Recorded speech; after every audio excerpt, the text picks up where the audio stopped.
और आज का पहला क्वेश्चन आप सभी के लिए, क्वेश्चन क्या कह रहा है देखिएगा, आलस्य शब्द का विशेषण क्या होगा बताएंगे। यहाँ पे आलस होगा, अलस होगा, आलसी होगा।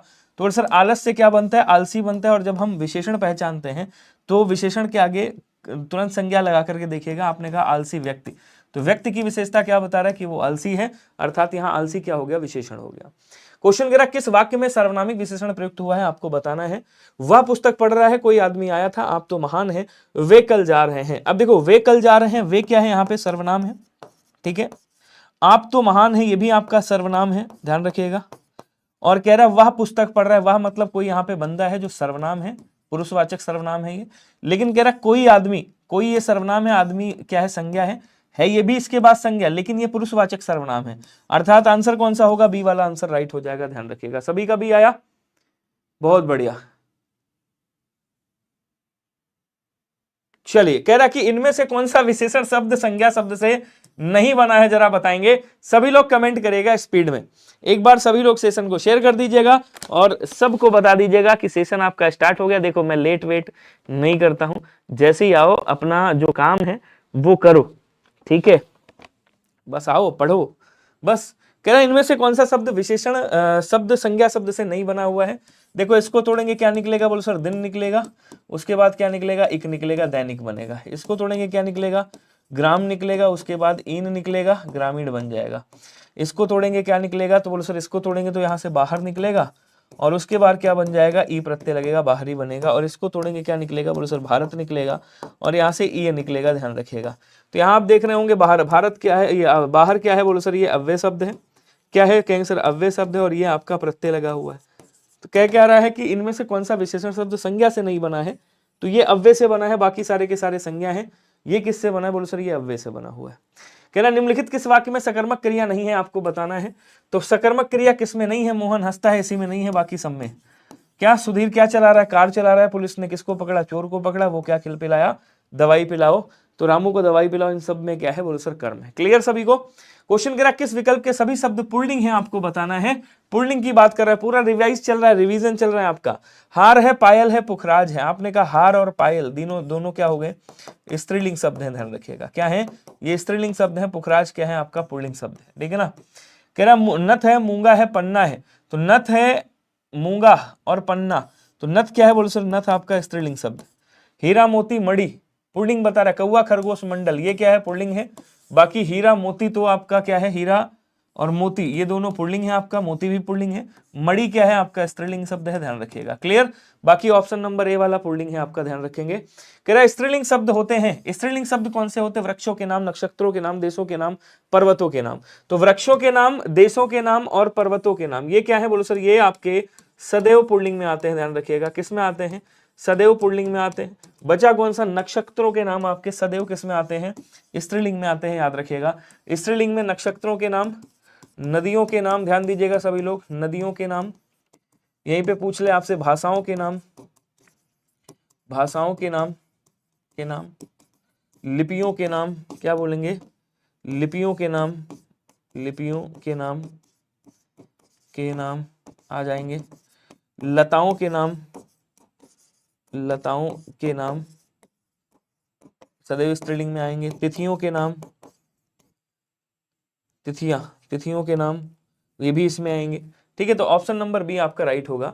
निम्नलिखित में से किस वाक्य में कर्मवाच्य नहीं है, आपको बताना है। किसमें कर्मवाच्य नहीं है, महिलाओं द्वारा गीत गाया जा रहा है, क्या गया, देखो महिला क्या है, करता है, द्वारा विभक्ति लगी, गीत क्या है, कर्म है।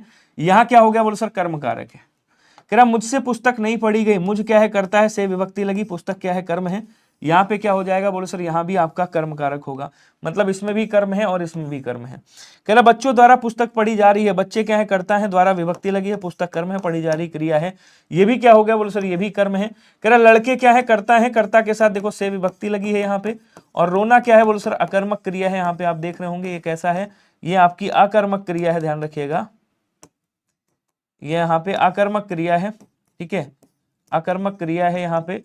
तो ये क्या हो जाएगा, बोलो सर ये आपका भाववाच्य होगा। कौन सा होगा, बोलो सर ये आपका भाववाच्य हो जाएगा। ऑप्शन नंबर बी वाला सभी लोग याद रखिएगा, बोलो क्लियर हुआ सभी को। अगला क्वेश्चन कह रहा है कि मैं पढ़ रहा हूं वाक्य में वर्तमान काल, रहा हूं, रही हूं, रहे हूं, ये क्या होता है? बोलो सर ये आपका तात्कालिक वर्तमान होता है, ये आपका अपूर्ण वर्तमान होता है। मैं बता चुका हूं आपको, रहा है, रही है, रहे हैं, रहा हूं, रही हूं कहीं पे भी आ जाए तो। निम्नलिखित में से महाप्राण व्यंजन कौन सा है? तो महाप्राण की जब बात करोगे तो कौन सा आ जाएगा? दूसरा और चौथा वर्ण। तो दूसरा और चौथा वर्ण जहां भी आएगा क्या होता है? बोलो सर दूसरा और चौथा वर्ण जहां भी आएगा वहां महाप्राण होता है, याद रखेंगे। तो पा कौन सा है? पहला है। चा छा जा कौन सा है? तीसरा है। और उसके बाद का खा गा घा, घा कौन सा है? चौथा है। और उसके बाद वाह, यार अलावा वाह क्या है? अल्प प्राण है आपका, वाह अल्प प्राण है, अंतस्थ है, ये ध्यान रखिएगा। बचा कौन सा? घा। आपका सी वाला आंसर क्या हो जाएगा? राइट हो जाएगा, ध्यान रखेंगे। क्वेश्चन कह रहा है निम्नलिखित में से कौन सा पार्श्विक है, जरा बताइएगा। तो यहाँ पे पार्श्विक की बात कर रहा है, कमेंट करके बता दीजिएगा पार्श्विक कौन है। ला के बारे में मैं आपको कई बार बता चुका हूँ, ला को क्या कहा जाता है? बोलो सर ला को पार्श्विक के नाम से जाना जाता है। ला को वत्सर्य भी कहा जाता है, वत्सर्य बोलते हैं, ला को दंत भी कहा जाता है। ला आपका क्या है? बोलो सर अल्प प्राण भी है, अल्प प्राण है ला, ठीक है ना। उसके बाद ला जो है वो सघोष भी है, आपको बता चुका हूं मैं, ये क्या है? सघोष भी है। और उसके बाद ये क्या है? बोलो सर अंतस्थ में भी आता है, अंतस्थ व्यंजन भी है, अंतस्थ भी है, ये भी याद रखिएगा। यहाँ पे आंसर आपका बी वाला क्या हो जाएगा? राइट हो जाएगा। बोलो क्लियर सभी को? सेशन शेयर कर देना सभी लोग। समुच्चय बोधक अव्यय का लोप होने पर क्या होता है? समुच्चय बोधक अव्यय का जब लोप होता है तो पूर्ण विराम आता है, अर्ध विराम आता है, अल्प विराम आता है, या फिर अविराम आता है? कमेंट करके बताइएगा, जल्दी जल्दी कमेंट करेंगे सभी लोग, स्पीड में कमेंट कर दो भैया, स्पीड बढ़ा लो थोड़ी सी, ठीक है, थोड़ी सी स्पीड बढ़ा लीजिए। समुच्चय बोधक का अव्यय जब लोप होता है, जैसे आपने कहा राम ने कहा, राम ने कहा, की का लोप कर दिया, राम ने कहा माता की आज्ञा मानो, माता की आज्ञा मानो, एक उपवाक्य है, ये है, बीच में हमने क्या लगा दिया? अल्प विराम का चिन्ह लगाया। तो सदैव अल्प विराम का प्रयोग किया जाता है, ध्यान रखेंगे। मेरा दिए गए प्रत्येक वाक्यांश के लिए एक शब्द दीजिए जिसके लिए 4 विकल्प दिए गए हैं, उचित विकल्प का चुनाव कीजिए। जिसे कठिनाई से भेदा जा सके उसे क्या कहा जाता है, बताइएगा। देखिए अभेद्य है, दुर्भेद्य है, दुर्दम्य है, अगम्य है। अभेद्य का मतलब क्या होता है? जिसे भेदा ना जा सके। दुर्दम्य का मतलब होता है जिसे दबाना कठिन हो। अगम्य का मतलब होता है जहां जाया ना जा सके। और दुर्भेद्य का मतलब क्या होता है? जिसे भेदना कठिन हो, ध्यान रखिएगा। बी वाला आंसर राइट होगा। अभेद्य का मतलब होता है जिसे भेदा नहीं जा सकता। बहुत बढ़िया। कह रहा पीछे पीछे चलने वाले के लिए एक शब्द दीजिएगा। तो पीछे पीछे चलने वाला क्या कहलाता है? अग्रगामी आगे चलने वाला, पश्चिगामी भाई पीछे जाने वाला, लेकिन अनुगामी का मतलब होता है पीछे पीछे चलने वाला अनुगामी कहलाता है। ऑप्शन नंबर ए यहां पे आपका राइट हो जाएगा। नमस्कार जी रोहित कुमार जी। निर्देशानुसार वाक्य को पूरा कीजिए। काशी शहर गंगा नदी डैश पर बसा है। संबंध बोधक आपको बताना है कौन सा होगा। तो संबंध बोधक के लिए मैंने आपको बताया था ऐसे शब्द आएगा के साथ, के पास, ये सारे ही हैं। के पास, के बीच, के तट, के सामने, ये सारे ही संबंध बोधक अव्यय। लेकिन आप क्या कहोगे यहाँ? काशी शहर गंगा नदी के तट पर बसा है या नदी के पास बसा है? अब आंसर आपको बताना है क्या होगा, कमेंट करिएगा। संबंध बोधक अव्यय की बात कर रहा है यहाँ पे, ये चीज याद रखिएगा। तो गड़बड़ी बिल्कुल मत करिएगा, बिल्कुल सही, सभी का आंसर आ गया। बोलो सर के तट पर बसा है, सी वाला आंसर राइट हो जाएगा। यहाँ पे के तट आपका अव्यय बन जाएगा। क्वेश्चन अगला कह रहा है कि जोकर को देखकर सभी बच्चे डैश पड़े। अब क्रिया विशेषण बताना है आपको कौन सा होगा। सभी बच्चे खिलखिलाकर हंस पड़े, शोकपूर्ण हंस पड़े, सिर हिलाकर हंस पड़े, या शांतिपूर्वक हंस पड़े। तो सिंपल सी बात है, कोई हंसेगा तो भैया खिलखिलाकर हंसेगा, बाकी ये तीनों हंसी होती ही नहीं है। ऑप्शन नंबर ए राइट हो जाएगा। जनता द्वारा चलाया जाने वाला जो राज्य होता है उसे क्या कहा जाता है, बताएगा। जनतांत्र कहते हैं। यहाँ पे बेसिकली आपसे पूछा गया है कि भैया इसकी वर्तनी आपको बताना है, किसकी वर्तनी सही होगी, बस इतना बताना है आपको। कमेंट करिएगा सभी लोग। मानवतंत्र, राजतंत्र, राजतंत्र राजा के द्वारा ये शासन किया जाता है, राजतंत्र होता है। और जनतंत्र हो जाएगा आपका ऑप्शन नंबर बी वाला। जनतंत्र जनता द्वारा चलाया जाने वाला तंत्र होता है। बंदरिया शब्द में कौन सा प्रत्यय प्रयुक्त हुआ है? तो बोलो सर बंदर था, यहाँ पे इया प्रत्यय लगाया गया है, ये क्या बन जाएगा? बंदरिया बन जाएगा। तो आपका जो आंसर बनेगा वो सी वाला राइट बन जाएगा, ध्यान रखिएगा। क्लियर सभी को? आगे बढ़ेंगे। वह तख्त पर सोता है, कौन सा वाच्य है बताइएगा। किसकी बात कर रहा है? वह जो है वो तख्त पर सोता है। तो तख्त यहाँ पे वह क्या है? बोलो सर कर्ता है। अब देखो कर्ता के साथ कोई विभक्ति है क्या? ये जो कर्ता है, इस कर्ता के साथ में कोई विभक्ति है? नहीं है। तो जब कर्ता के साथ में कोई विभक्ति ना हो तो वहां कौन सा वाच्य होता है, वहां पे कृतवाच्य होता है। बहुत बढ़िया जी। नीचे दिए गए मुहावरे और लोकोक्तियों के अर्थ बताने वाले विकल्प का चयन कीजिए। ना उद्धव का लेना और ना माधव का देना। ना उद्धव का लेना, ना माधव का देना। दूसरे के झंझट में दखल, बिल्कुल नहीं होगा। किसी से उधार ना लेना, ये भी नहीं होगा। नदर लेना, ये भी नहीं होगा। किसी भी झंझट में ना पड़ना, बी वाला आंसर राइट होगा, किसी झंझट में ना पड़ना। 3 लोक से मथुरा न्यारी, जहां जहां मथुरा लिखा है आंसर काट दो, आपका हो ही नहीं सकता, ऑप्शन काट दो। ये मथुरा लिखा, ये मथुरा लिखा। सबसे श्रेष्ठ व सुंदर या सबसे निराला, तो 3 लोक से मथुरा न्यारी सबसे अलग या फिर सबसे निराला। ऑप्शन नंबर डी क्या हो जाएगा आपका, राइट हो जाएगा, ध्यान रखेंगे। क्वेश्चन अगला है कि अधजल गगरी छलकत जाए, मुहावरे का अर्थ क्या होगा बताएंगे। तो अधजल गगरी छलकत जाए, निर्धन द्वारा अधिक खर्च करना, अज्ञानी द्वारा उपदेश देना, अल्पज्ञानी द्वारा अधिक प्रदर्शन करना, गगरी को पूरा भरना। तो गगरी जहां लिखा काट दो। अल्प ज्ञानी के द्वारा नहीं, अधूरा ज्ञान नहीं बोलेंगे इसे, अल्प ज्ञानी के द्वारा अधिक प्रदर्शन दिखाना, ज्ञान का अधिक प्रचार करना, अधिक प्रदर्शन करना, अधजल गगरी छलकत जाए वाला हाल होता है।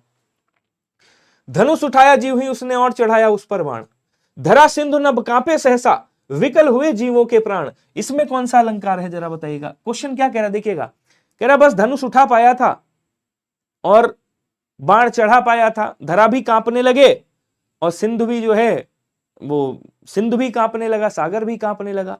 तो मतलब बाण चढ़ा ही पाया था, केवल बाण छोड़ा नहीं था। तो यहां रूपक तो हो ही नहीं सकता, क्या बोलेंगे, यहां बढ़ा चढ़ा के बात की जा रही है, यहां पे आपका अतिशयोक्ति अलंकार होगा। चमक गई चपला चमचम, कौन सा अलंकार है, कोई बताएगा। तो क्या कह रहा है, चमक गई चपला चम और चम। तो आप देख रहे होंगे यहां पे चावर्ण की आवृत्ति हो रही है। किसकी आवृत्ति है, चावर्ण की। क्या हो रही है, बोलो सर, चावर्ण की आवृत्ति हो रही है। तो जहां पे वर्णों की आवृत्ति होती है वहां क्या होता है, बोलो सर, वहां अनुप्रास अलंकार होता है। चूंकि यहाँ पे केवल चावर्ण की आवृत्ति हो रही है, इसलिए आप क्या कहोगे, यहाँ पे आप इसका वृत्यानुप्रास कर दोगे। जो अनुप्रास अलंकार के 5वें भेद में एक भेद होता है, वृत्यानुप्रास। ऑप्शन नंबर ए राइट हो जाएगा। क्वेश्चन अगला है, किस क्रमांक में परिमाण और परिणाम का अर्थ है, जरा बताइएगा। कमेंट करेंगे सभी लोग। परिणाम का मतलब क्या होता है, क्या परिणाम आया, क्या फल आया, क्या रिजल्ट आया। और परिमाण का मतलब होता है नाप और तौल, अर्थात ये मात्रा की बात करता है। किसकी बात करता है, मात्रक की बात करता है, मात्रा की बात करता है। और ये फल की बात करता है, फल बोले तो नतीजे की बात करता है, रिजल्ट की बात करता है। तो यहाँ पे क्या हो जाएगा, बोलो सर, मात्रा और नतीजा। ऑप्शन नंबर बी आपका राइट हो जाएगा, ध्यान रखिएगा। क्वेश्चन अगला है, निम्नलिखित में से किस शब्द में मात्रा संबंधी अशुद्धि है, आपको बताना है। तो मात्रा संबंधी अशुद्धि किसमें है, सरोजनी है, गृहिणी है, अहिल्या है, प्रदर्शनी है। देखिए, सरोजनी सही लिखा हुआ है, गृहिणी भी सही लिखा हुआ है, अहिल्या भी सही लिखा हुआ है, प्रदर्शनी गलत लिखा हुआ है। प्रदर्शनी कैसे लिखेंगे जरा समझिएगा। सॉरी, प्रदर्शनी ऐसे लिखा जाता है, ऐसे लिखेंगे प्रदर्शनी। तो ये वाला गलत है, ये सही है। अब इसी से मिलते जुलते जैसे आपसे पूछ लेगा ज्योत्सना कैसे लिखेंगे, तो ऐसे। महातम्य एक शब्द आता है, महातम्य ऐसे लिखा जाता है। स्वातंत्र्य आपसे पूछ सकता है, स्वातंत्र्य। तो स्वातंत्र्य आप ऐसे भी लिख सकते हो और स्वातंत्र्य आप ऐसे भी लिख सकते हो, स्वातंत्र्य ऐसे भी आप लिख सकते हो, ध्यान रखिएगा, ठीक है। तो यहाँ पे आपका डी वाला आंसर क्या हो जाएगा, राइट हो जाएगा, ध्यान रखेंगे सभी लोग। क्वेश्चन अगला है, निम्नलिखित में से कौन सा शब्द अर्थ दृष्टि से संबंध नहीं रखता, कर से संबंध नहीं रखता है, बताइएगा। अब कर का मतलब क्या होता है, कर का मतलब भाई किरण भी होता है, कर का मतलब टैक्स भी होता है, टैक्स या कह दो या इसको शुल्क कह दो, एक ही बात है, ठीक है। कर का मतलब क्या होता है, बोल सर, कर का मतलब हाथ भी होता है, हाथ। कर का मतलब सूंड भी होता है, कर का मतलब प्रखर नहीं होता है। बी वाला आंसर आपका क्या हो जाएगा, राइट हो जाएगा, ध्यान रखिएगा। बहुत बढ़िया जी।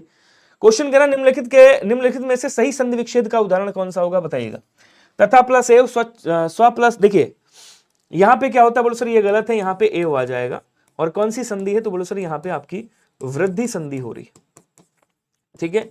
इसको तोड़ेंगे क्या आएगा, बोलो सर यहाँ पे सु प्लस अक्ष आएगा, सु प्लस अच्छ, सु प्लस अच्छ आएगा।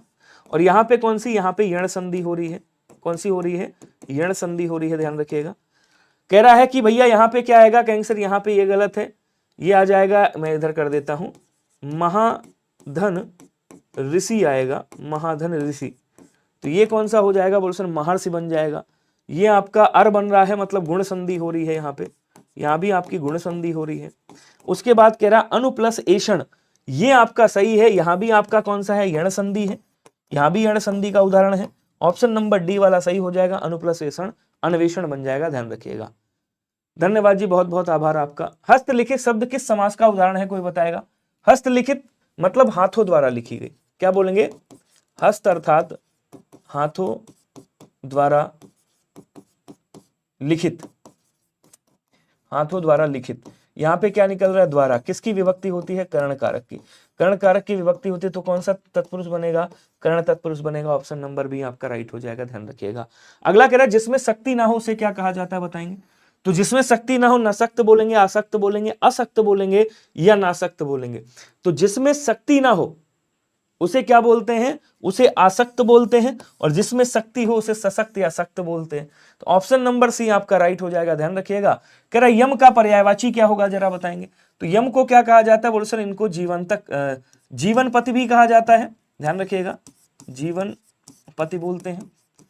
धर्मराज कहा जाता है, धर्मराज। सूर्यपुत्र ये भी हैं, सूर्यपुत्र ये भी हैं, धर्मराज जी। दंडधर भाई कहा जाता है इनको, दंडधर, ठीक है, धर्मराज दंडधर। और क्या बोलेंगे?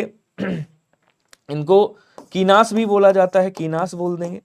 इनको प्राणांतक कहा जाता है, प्राणांतक बोलते हैं, प्राणांतक। इनको अंतक भी बोला जाता है, इनको काल भी कहा जाता है, ठीक है। तो यहाँ पे जो बनेगा कृतांत, इनको कृतांत भी कहते हैं, याद रखिएगा। कार्मुक किसे कहा जाता है? कार्मुक धनुष को बोलते हैं, ठीक है ना, धनुष को कहा जाता है। यज्ञ तो आपको पता ही है, यज्ञ किसे कहते हैं। एक बार जोरदार कमेंट करेंगे सभी लोग, क्लियर हो रहा है क्या? एक बार सभी लोग सेशन को शेयर कर दीजिएगा जितने लोग हैं, तो मुझे भी अच्छा लगेगा। आज हम लोग स्लो नहीं चल रहे हैं, 16 मिनट में 30 क्वेश्चन, सही है? सही है ना? चलो फिर आ जाओ अगले क्वेश्चन पे, देखिएगा। उद्यत शब्द का विलोम क्या होगा, कोई बताएगा? उद्यत की बात कर रहा है। देखिए आवर्तक का क्या होता है? बोल सर आवर्तक का अनावर्तक होता है, अनावर्तक, ठीक है, आवर्तक का अनावर्तक होता है। और उसके बाद कह रहा है शोषक, ऐसे लिखेंगे शोषक, शोषक का पोषक होता है, ठीक है। समास का व्यास होता है, व्यास। बचा कौन सा? उद्यत का विनीत।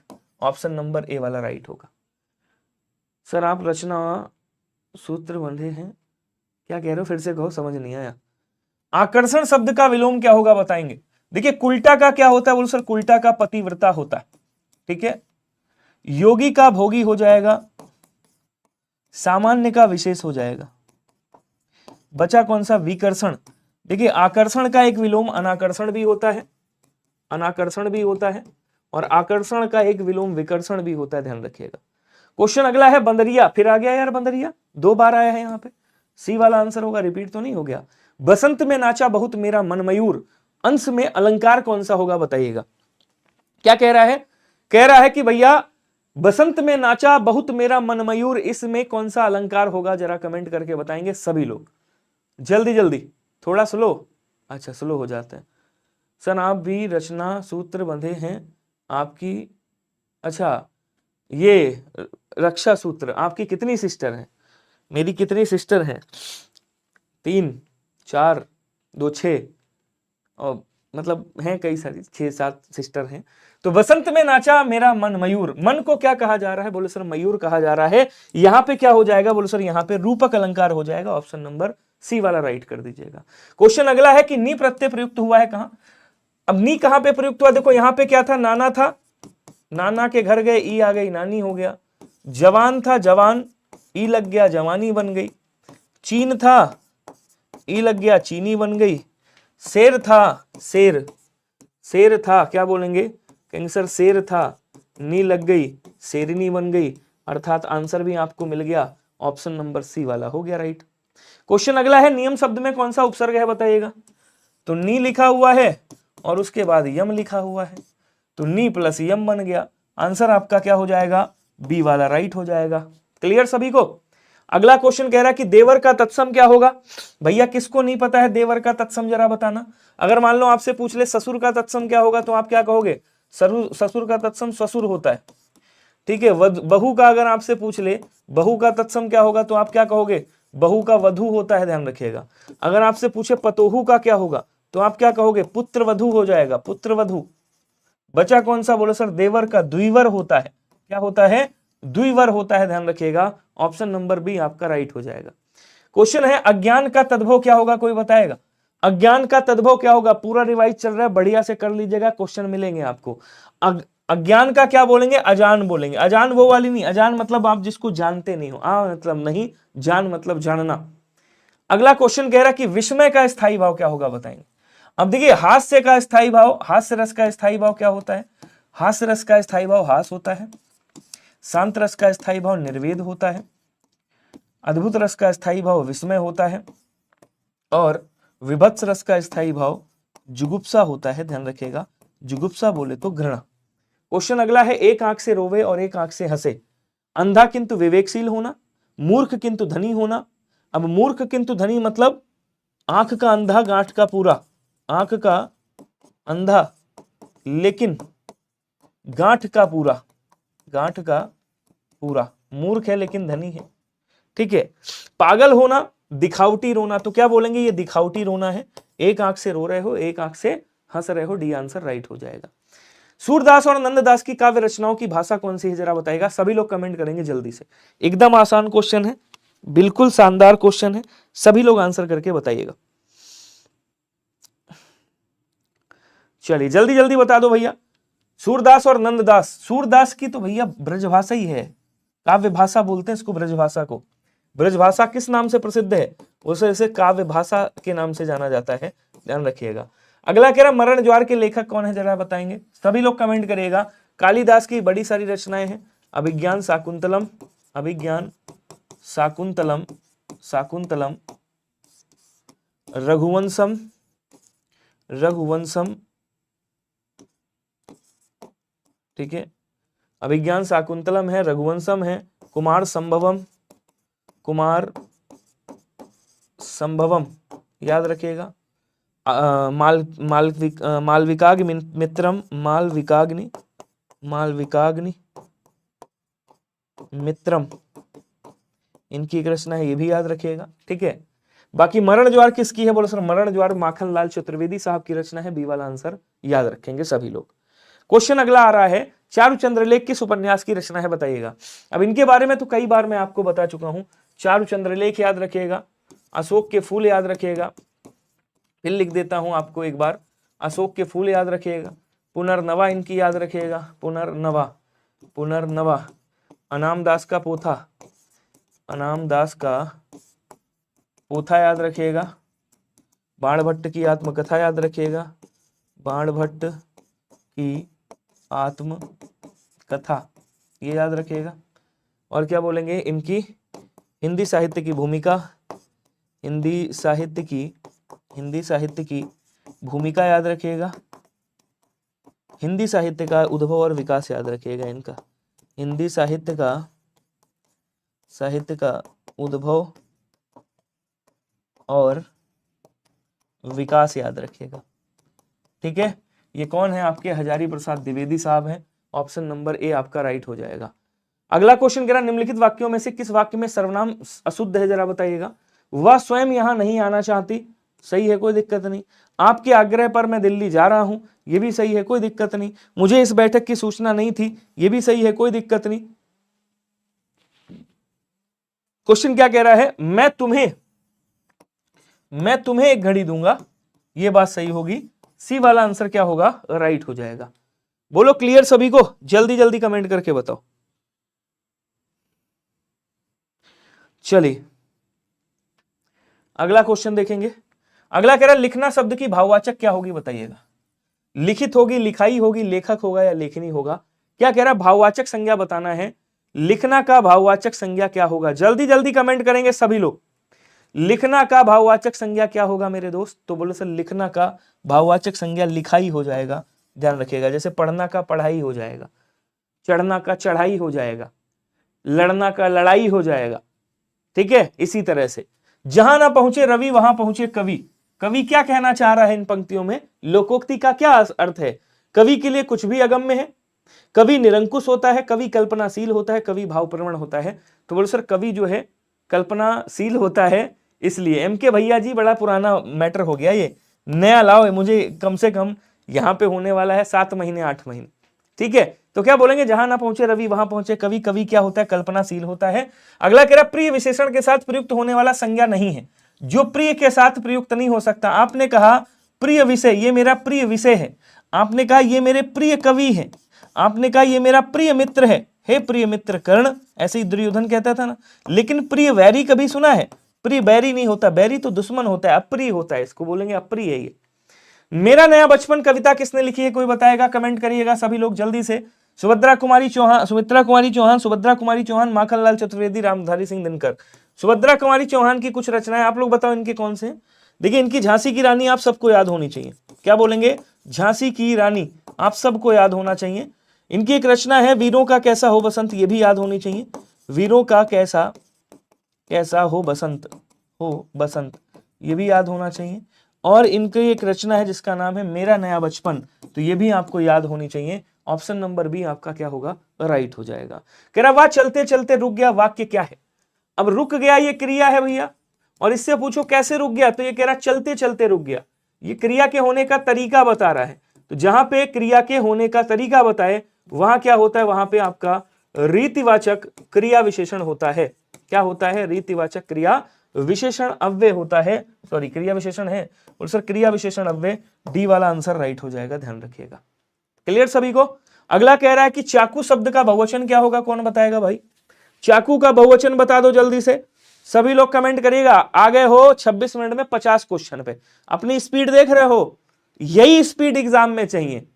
37 क्वेश्चन 7 मिनट में। अरे गद्यांश में 2-4 और ले लेना, 9 मिनट ले लेना, 8 से 9 मिनट के ऊपर मत लेना मेरे भाई, इससे ज्यादा नहीं लेना है आपको। तो क्या बोलेंगे? कोई चेंज नहीं होगा, चाकू का बहुवचन चाकू ही होगा। क्वेश्चन अगला कह रहा है निम्नलिखित में से पुल्लिंग शब्द कौन सा है, जरा बताइएगा। किसकी बात कर रहा है? पुल्लिंग की बात कर रहा है। सेना है, धरती है, मणि है, कुटुंब है। तो सेना आ रही है, धरती भैया अच्छी है, हरी भरी है, और मणि गिर गई है। इसका मतलब ये तीनों क्या हो गए? स्त्रीलिंग हो गए। देखिए स्त्रीलिंग पुल्लिंग पहचानना हो, सर्वनाम लगा लो, विशेषण लगा लो, या क्रिया लगा लो, शब्द के साथ में पता चल जाएगा। कुटुंब का मतलब क्या होता है? परिवार होता है। तो यहां पे कुटुंब अच्छा है, अपना बड़ा है, डी वाला आंसर क्या होगा? राइट हो जाएगा। अगला कह रहा किस क्रमांक में अघोष व्यंजन है? अब अघोष व्यंजन मतलब तीसरा, चौथा और पांचवा, या फिर आपका सा, या फिर ये वाला सा होगा, या फिर ये वाला सा होगा। अघोष होते हैं। अब देखो तीसरा, चौथा, अच्छा अघोष कह रहा है, ओहो सॉरी मैंने सघोष लिख दिया। अघोष कह रहा है, अघोष पहला और दूसरा अघोष होता है। तो ता कौन सा है? पहला है ता, और था कौन सा है? दूसरा है। आंसर मिल गया ऑप्शन नंबर ए वाला राइट। ये तो पांचवा है मेरे भाई। पा फा बा तीसरा है, ये भी नहीं होगा। चा छा जा तीसरा है, टा ठा डा तीसरा है, चा पहला है, लेकिन हा क्या है? सघोष है। हा क्या है? सघोष है। आंसर आपका ऑप्शन नंबर ए राइट हो गया। अगला कह रहा है राम सोहन की अपेक्षा चतुर है, वाक्य में विशेषण की तुलना के आधार पे कौन सी अवस्था होगी बताइएगा। अगर पूछता कौन सा कारक होगा तो आप क्या कहते? अपादान कारक होता, क्योंकि दो में तुलना हो रही है। और जब दो में तुलना हो रही हो, देखिए मूलावस्था में केवल कह देता चतुर है तो मूलावस्था हो जाता, और अगर कह देता से चतुर है, मतलब दो में तुलना करके बता देता से चतुर, तो ये उत्तरावस्था, और कह देता भैया सब में तुलना करके बता देता सबसे चतुर, तब क्या हो जाता? अगर कह देता सबसे चतुर तो ये उत्तमावस्था हो जाता। तो विशेषण की 3 अवस्थाएं होती हैं, ध्यान रखिएगा, ये तुलनात्मक अवस्थाएं हैं। राम सोहन की अपेक्षा चतुर है, दो में तुलना हो रही है, उत्तरावस्था हो जाएगा, बी वाला आंसर आपका राइट होगा। क्लियर ना? बहुत बढ़िया। प्रेम अनदेखी राहों की तरह आकर्षक होता है, ये क्वेश्चन मैं करा चुका हूं, लास्ट में हमको पकड़ना है, बाकी ऐसे ही छोड़ दो। ता है, ती है, ते हैं, और ता हूं, ती हूं, ते हूं, कहीं पे भी आ जाए क्या बोलेंगे? वहां पे आपका सामान्य वर्तमान काल होता है। क्या होता है? सामान्य वर्तमान काल होता है। अपूर्ण वर्तमान में आपको बता चुका हूं, रहा है, रही है, या फिर रहे हैं लास्ट में आएगा, ऐसे रहे हैं, रहा हूं। सामान्य भूतकाल में केवल क्रिया होगी, क्रिया के कोई ठीक बाद कुछ भी, ना सहायक क्रिया, ना था, ना थी, कुछ नहीं होगा, ना है होगा। ओके जी। क्वेश्चन अगला है अजंत का संधि विच्छेद करेंगे तो क्या होगा? व्यंजन संधि का उदाहरण है, इसको तोड़ेंगे तो चा छा जा, अच धन अंत निकलेगा, अच धन अंत निकलेगा। पहले पद का अंतिम वर्ण यदि किसी भी वर्ग का पहला वर्ण हो, उसका योग सघोष के साथ हो रहा हो, तो ये अपने ही स्थान में तीसरे में बदलता है। चा का तीसरा कौन सा है? जा है। पहला नियम है संधि का, तो अच प्लस अंत हो जाएगा, बी वाला याद रखिएगा, व्यंजन संधि का पहला नियम है। क्वेश्चन है कि उस सही विकल्प का चयन करें जो बताता है कि नीचे दिए गए छंद के प्रत्येक चरण में कितनी मात्राएं हैं। करते हैं अभिषेक पयोद है बलिहारी इस वेश की, हे मातृभूमि तू सत्य ही सगुणमती सर्वेश की। वैसे यहां तक होना चाहिए ना, गिनते हैं 1 2 3 4 5 6 7 8 9 10 11 12 13 14 15 16 17 18 19 20 21 22 23 24 25 26 27 28 कितनी मात्राएं हैं? 28 मात्राएं। कितने 13 और कितने पे यति हो रही है? बोलो सर 15 और 13 पे यति हो रही है। ऑप्शन नंबर ए होगा। सर ये किस में होता है? तो बोलो सर 28 मात्राएं किस में होती हैं? 28 मात्राएं किस में होती है? हरिगीतिका में होती है, राइट। 28 मात्राएं हरिगीतिका में होती है। हालांकि आंसर आपका ऑप्शन नंबर ए वाला हो जाएगा। क्वेश्चन कह रहा कि किस क्रमांक में अंबा और अंब शब्द का सही अर्थ है? तो अंब का मतलब कौन नहीं जानता भैया? जल होता है, जरा बताओ मुझे।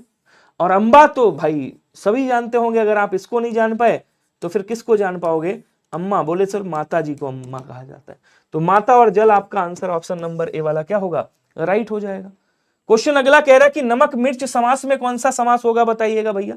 नमक मिर्च में कौन सा समास होगा? मानसी अवस्थी, बीके विकास, और कौन है? सचिन शर्मा है, काजल कश्यप है, एमके है, चुपकैप है, रवि सिंह जी है, राहुल है, अनिकेत अवस्थी डांसर है, सरिता जी हैं, शिवा कुमारी जी हैं, सॉरी शिव कुमारी जी हैं। सभी लोग कमेंट करेंगे। रिमझिम जी सभी लोग बताएगा। गाना भी है रिमझिम बरसता सावन होगा। तो क्या बोलेंगे? नमक और मिर्च लगा रहा है बंदा। क्या लगा रहा है? नमक और मिर्च। ये एक दूसरे को क्या कर रहे हैं? समाहित कर रहे हैं। तो यहां क्या हो जाएगा? बोलो सर यहाँ पे आपका समाहार द्वंद्व नाम की एक चीज होती है जो द्वंद्व समास का भेद होता है, जिसमें आपके पूरक शब्द आते हैं, जैसे घर द्वार, कपड़ा लत्ता, रुपया पैसा, दाल रोटी, ये सारे। 58 क्वेश्चन, बहुत बढ़िया। अगला देखेंगे, दिए गए शब्दों के उपयुक्त पर्यायवाची बताइएगा। आग का पर्यायवाची क्या होगा? देखिए आग का एक पर्यायवाची जरूर याद रखेगा, कृषाण होता है।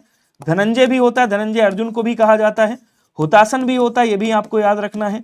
रोहितासो भी होता है, इसको भी आपको याद रखना है, रोहितासो। वैश्वानर भी कहा जाता है, वैश्वानर, ये भी याद रखिएगा। बाकी अनल पावक तो याद ही होगा, कोई दिक्कत ही नहीं है। वायु सखा भी इसको बोलते हैं। तो इसमें वैश्वानर हो जाएगा, बी वाला याद रखेंगे। पुंडरीक कमल का पर्यायवाची होता है, ये याद रखिएगा। सैंधव घोड़े को कहा जाता है और नमक को भी कहा जाता है। शक्र जो है ये आपके इंद्र भाई साहब को बोला जाता है, ठीक है ना। तो आंसर आपका कौन सा हो जाएगा? बी वाला राइट हो जाएगा। अगला कह रहा है कि दिए गए शब्दों के उपयुक्त पर्यायवाची शब्द का चयन करें। चंद्रहास के दो मतलब होते हैं। एक तो चंद्रहास का मतलब चांदी भी होता है, सॉरी चांदी भी होता है। और एक चंद्रहास का मतलब क्या होता है? बोलो सर चांदी भी होता है। एक चंद्रहास का मतलब तलवार भी होता है, ठीक है। तो यहां पे मनमत किसे कहा जाता है? कामदेव भाई साहब को। मनमत कामदेव जी को कहा जाता है। करवाल तलवार को बोलते हैं, डी वाला आंसर होगा। और ये भी तलवार का ही पर्यायवाची, ध्यान रखिएगा। जिसको क्या कहते हैं? जिसको असी कहते हैं, कृपाण कहा जाता है। क्या कहेंगे? तलवार को कृपाण कहा जाता है। तलवार को शमशीर के नाम से जाना जाता है, शमशीर बोलते हैं, असी बोलते हैं। ये सब तलवार के पर्यायवाची। क्वेश्चन अगला, दिए गए शब्दों के उपयुक्त पर्यायवाची। आशय का पर्यायवाची क्या होगा? कहीं तुम्हारा आशय क्या है?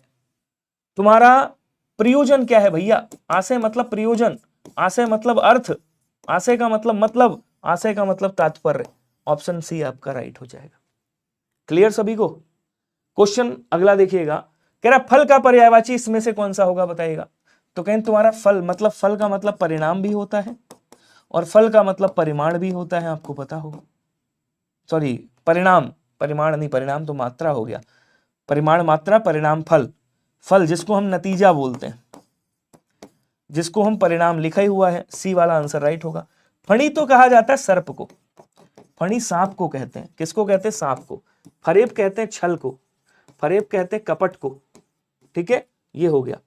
फिराक तो मौके को बोलते हैं, कहीं मौका मिल जाए बस, मौका, ये फिराक हो गया। आगे बढ़ेंगे, कह रहा कि दिए गए शब्दों के उपयुक्त पर्यायवाची शब्द चुनकर बताइएगा। सुंदर को क्या कहा जाता है? कहीं सुंदर को ललित भैया बोलते हैं। क्या बोलेंगे? कहीं सर ललित बोला जाता है। इसको अभिराम कहा जाता है। क्या बोलेंगे? अभिराम इसको कहा जाता है, याद रखिएगा। इसको चारु के नाम से भी जाना जाता है। सुंदर को चारु भी बोला जाता है। केसी मतलब बालों वाली स्त्री। अम्बुद बादल का पर्यायवाची होता है। और आपका पुष्कर जो है वो तालाब का पर्यायवाची होता है। बोलो क्लियर हुआ सभी को? जोरदार शेयर मारना, क्लास को लाइक वाला बटन दबा देना। प्रसारण का विलोम क्या होगा? आपसे पूछा है। देखिए प्रतिपादन का विलोम क्या हो जाएगा? बोलो सर अप्रतिपादन होगा, ठीक है। आरक्षण का विलोम क्या होगा? बोलो सर अनारक्षण हो जाएगा, अनारक्षण। और प्रसारण हुआ है तो आकुंचन मतलब समेटना, प्रसारण मतलब प्रसारित करना। तो यहां पे आपका आंसर सी वाला राइट होगा, ध्यान रखिएगा सभी लोग। बहुत बढ़िया। कर्कश का विलोम क्या होगा, कोई बताएगा? तो कठोर का तो कोमल होता है भैया, विवेकी का अविवेकी हो जाएगा, अविवेकी। विनम्र का क्या हो जाएगा, बोल सर विनम्र का उद्धत बोल देंगे या उद्दंड बोल देंगे, दोनों चलेगा, ठीक है ना। बचा कौन सा, कर्कश का मधुर, सी वाला आंसर राइट। अगला क्वेश्चन कह रहा श्री गणेश का विलोम क्या होगा, कोई बताएगा? तो श्री राधा इति श्री विनाश, विनाश का सृजन या सृष्टि, विनाश का सृजन भी कर सकते हो, विनाश का सृष्टि भी कर सकते हो, दोनों हो जाएगा। और श्री गणेश हुआ है तो इति श्री मतलब समाप्ति, श्री गणेश आपका जैसे उद्घाटन का समापन होता है, ध्यान रखिएगा। बहुत बढ़िया जी। अगला कह रहा है ऋजु का विलोम क्या होगा, ऋजु का मतलब होता है सीधा, ऋजु का मतलब क्या होता है, सीधा या सरल, ठीक है। तो ऋजु का क्या हो जाएगा, ऋजु का यहाँ पे वक्र हो जाएगा, डी वाला आंसर याद रखिएगा। त्रियक का सीधा कर देंगे, ठीक है ना, सीधा का टेढ़ा करेंगे, टेढ़ा। और सरल का क्या होता है, बोल सर सरल है तो कठिन हो जाएगा, इसका विलोम कठिन भी होता है, इसका विलोम जटिल भी होता है, और इसका विलोम कुटिल भी होता है, ध्यान रखिएगा। बोलो क्लियर हुआ सभी को? क्वेश्चन अगला इंतजार कर रहे हैं आपका। निम्नलिखित प्रश्नों में दिए गए शब्द का विलोम बताएंगे। अर्वाचीन का विलोम क्या होता है बताइएगा। नवीन का विलोम प्राचीन, अर्वाचीन का विलोम प्राचीन, आंसर आपका बी वाला राइट। क्वेश्चन कह रहा है गोबर गणेश या किस समास का उदाहरण है बताइएगा। बड़ा प्यारा सा क्वेश्चन है यार, गोबर गणेश में कौन सा समास है, कमेंट करेंगे। फर्स्ट शिफ्ट है भैया, बहुत बढ़िया, अरे बहुत स्कोर है, वहां और फोड़ के आओगे, टेंशन मत लो। अखिलेश यादव कह रहे स्लो पढ़ाओ, अब स्लो का समय चला गया अखिलेश, सच बताऊं तो। अब एकदम नजरें अपनी अर्जुन की तरह रखो, ठीक है, एक एक क्वेश्चन स्पीड में पढ़ो मेरे साथ में। क्वेश्चन कह रहा है गोबर गणेश, इसको तोड़ेंगे क्या निकलेगा, बोलो सर गोबर से निर्मित या गोबर के द्वारा निर्मित गणेश, गोबर के द्वारा निर्मित गणेश। तो गोबर के गणेश मतलब गोबर से ही बनाए जाएंगे भाई। तो यहाँ क्या हो जाएगा, यहाँ पे आपका कर्ण कारक होगा क्योंकि के द्वारा विभक्ति निकल रही है, राइट ना। अगला क्वेश्चन कह रहा तीन वेणियां मिलती हैं जहां, या किस समास का उदाहरण है। देखो क्वेश्चन थोड़ा पेचीदा पूछ लिया आपसे, हाँ क्वेश्चन आपसे पूछ लिया पेचीदा, हो सर इसमें पेचीदा क्या है जरा बता दो। तो क्वेश्चन पेचीदा ये है मेरे भाई कि आपसे पूछा है, इसका पहले भावार्थ समझिए। कह रहा तीन वेणियां मिलती हैं जहां, और एक शब्द होता है तीन वेणियों का समाहार, तीन वेणियों का समाहार। अगर आपसे कभी ऐसे पूछता कि त्रिवेणी में कौन सा समास होगा जरा बताइएगा, बात वही है, तो आप क्या कह देते सर तीन वेणियों का समाहार, अर्थात हो जाता है यहां पे द्विगु समास। लेकिन यहां पे आपसे क्या पूछा घुमा के, तीन वेणियां मिलती हैं जहां, अर्थात अब आ जाएगा, अर्थात त्रिवेणी। अब ये क्या हो जाएगा, त्रिवेणी एक स्थान का विशेष नाम बता रहा है, तो त्रिवेणी विशेष स्थान। अब ये बहुव्रीहि समास होगा, इसलिए मैंने दोनों को बता दिया। केवल त्रिवेणी आ जाए ऐसे, त्रिवेणी में कौन सा समास है, तब आप क्या कहोगे द्विगु समास है। लेकिन अगर इस तरह से आ गया तो फिर बहुव्रीहि समास बनेगा। क्लियर सभी को। शिवालय में कौन सी संधि होगी, इससे आसान क्वेश्चन दुनिया में आज तक नहीं बना है। शिवा क्या बोलेंगे, शिव प्लस आलय, शिव प्लस आलय बनेगा, शिव मतलब शंकर जी, और उसके बाद उनका आलय हो गया, घर हो गया, तो ये शिवालय बन गया। दीर्घ संधि का उदाहरण है, कैसे, तो बोले सर यहां से भी आ निकलेगा और यहां से भी आ निकलेगा, दोनों मिलेंगे तो दीर्घ आ ही बनेगा, अर्थात दीर्घ संधि हो गई। देवेंद्र में कौन सी संधि होगी, ऊपर एक मात्रा लगी है, तोड़ेंगे क्या निकलेगा, बोले सर देव, और उसके बाद क्या निकलेगा, इंद्र निकलेगा। यहां से आ जाएगा, यहां से ई आ जाएगा, दोनों मिलेंगे तो ए बनेगा। ऐसा किस में होता है, गुण संधि में होता है, बी वाला आंसर हो जाएगा। अगला कह रहा है कि निम्नलिखित प्रश्नों में सही संधि विच्छेद पहचानिए और इसमें सही बताइए कौन सा है। देखिए अच्छा निश्चल लिखा है, तो मैंने तो आपको बता रखा है यार निश्चल में क्या होगा। मान लो ऐसे हम थोड़ा निश्चय लिख देते हैं, यहाँ पे निश्चल के स्थान पे निश्चय, कुछ नहीं करना आपको, नी ऐसे लिखा, इसके स्थान पे दो बिंदी ऐसे मारी, उसके बाद लिख दिया छह, नी धन छह हो जाएगा। इसी तरह से यहाँ पे ये वाला सही है। कौन सी संधि है, बोलो सर ऐसा केवल विसर्ग संधि में होता है, ध्यान रखिएगा। आंसर आपका ऑप्शन नंबर डी क्या हो जाएगा, राइट हो जाएगा। नेक्स्ट कह रहा है निम्नलिखित में से सही संधि विच्छेद पहचानिए कौन सा होगा। किसकी बात कर रहा है, संतोष की। एक तरीका मैं आपको बताता हूं, ध्यान से समझिएगा। या तो संतोष ऐसे लिखा होगा या ऐसे लिखा होगा, कैसे भी लिखा हो, चाहे ऐसे हो चाहे ऐसे लिखा हो, आपको कुछ नहीं करना। अगर अनुस्वार लगा है तो उतार के मां हलंत और उसके बाद तोष लिख दोगे, ऐसे, ना लिखा है तब भी यही सेम करोगे आप। तो यहाँ सम प्लस तोष कहाँ पे लिखा हुआ है बताइएगा। बोले सर ये वाला लिखा है, सी वाला आंसर आपका राइट होगा। तो कहीं भी अनुसार चढ़ा हुआ हो ऐसे, जैसे मान लो संजय लिखा हुआ है संजय, तो आप क्या करोगे, यहाँ पे लिखोगे सम और उसके बाद लिख दोगे जय, ये क्या हो जाएगा सम प्लस जय, हो गया इसका संधिविच्छेद। क्वेश्चन अगला कह रहा है कि एक आंख से देखना मुहावरे का अर्थ क्या होता है।